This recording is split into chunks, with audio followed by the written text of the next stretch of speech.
can hear you. Can you just? I can't hear this. Can you hear me? Hang on, guys. Hang on. Can you hear me now? Yeah, I got you guys now. Yeah.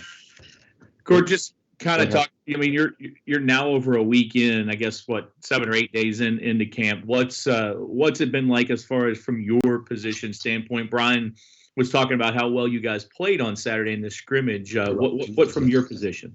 The thing that sticks out about my position right now is quality of depth. I've got guys who have a lot of experience in my position, and not just guys that are starters right now.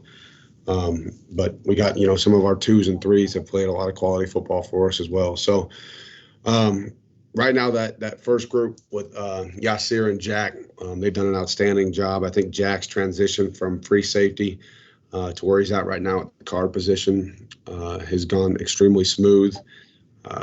He's got great awareness, especially in coverage. The one thing he lacked in experience was setting edges and pass rush, and he's really taken that to heart this offseason and worked on his development, both fundamentals and techniques with the pass rush and setting edges. So Jack's done an outstanding job, and he's continued to gain weight as well.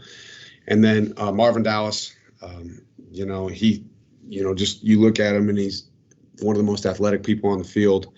He's got the length, he's got the versatility, he's got the size, he can run with anyone. I think that the more he, continues to grow football IQ wise and just the mental aspect of the game, it's going to be hard to keep him off the field because he is so athletic, and he's done a great job so far this camp. And then the dog position right now, I would put those 2 out on the field. I trust Yasir and Nick just as much as anybody. Yasir's had an outstanding offseason. Leadership. That was the one thing. Yasir's always been really good on the field. I challenged him this offseason to take that next step off the field. Being more vocal, being the leader of the room, being the guy that speaks up, because he's normally a soft-spoken kid, and he's taken that to heart, and he's done an outstanding job. He earned a red shirt this offseason, which shows he's one of the leaders of the football team. And then on the field, Yasir can do anything. He's great against the run. He's great against the pass. He's one of the best pass rushers I've ever been around.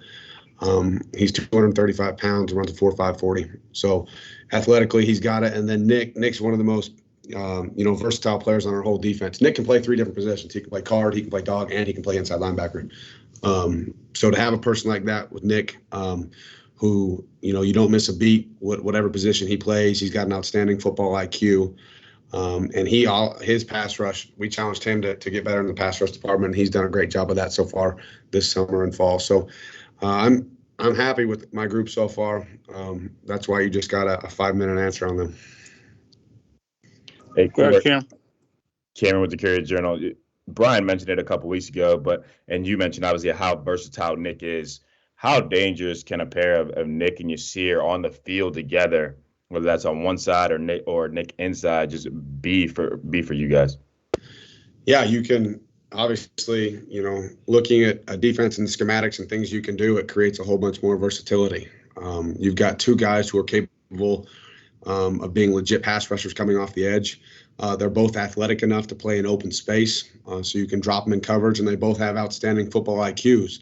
So different if they line up at different places, and they're not going to freeze when they see a different formation. They're both experienced, and nothing gets to them. So you can create a lot of different mismatches when you got players that are that big, that have that good a length, that run that well, and that are that smart. So it's definitely something that we're going to use to our advantage this year. Go ahead, Jody. Cort, you mentioned Nick's versatility. Obviously, with Yasir in that spot, you have Yasir. I mean, have you all? Is there a chance that you could see both those guys on the field some at all? Yeah, you'll see both those guys on the field at the same time. There's multiple packages that we can do with both of them.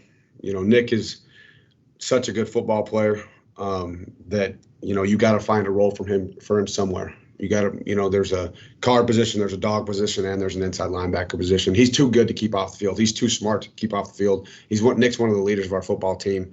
And as far as us as a staff, we need to find a role for him. So, yes, there will be different things we do with both of them on the field. Hey, Cort. Matt McGavick with Sports Illustrated. Speaking of Yasir, he had a pretty strong end of the 2020 season. How has he looked over the course of spring, summer, and fall camp? And how has he taken that momentum towards the end of last season and translated it over this offseason? Yasir's looked outstanding.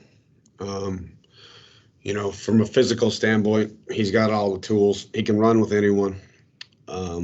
He's great in the run game on edges. He uses his length. His fundamentals and technique have been outstanding. He's, like I said, in the coverage game, he can do anything. He can cover a back. He can cover a tight end. He can even cover wideouts. He can run that well.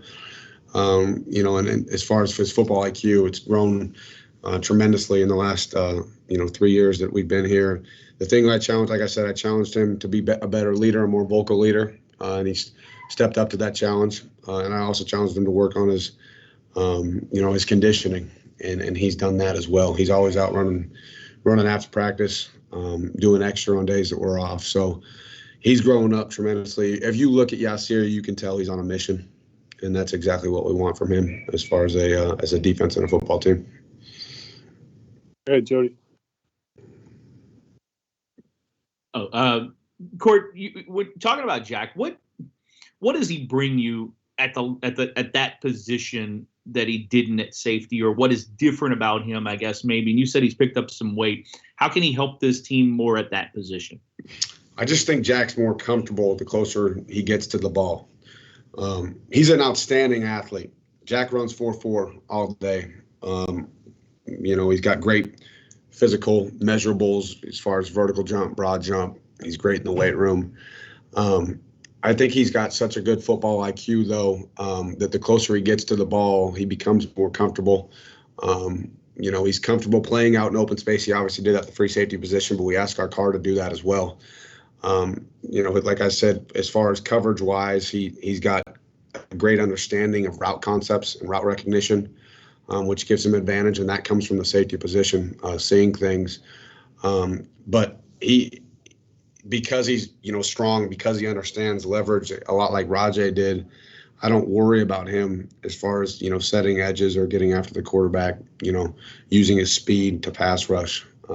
He just never did it.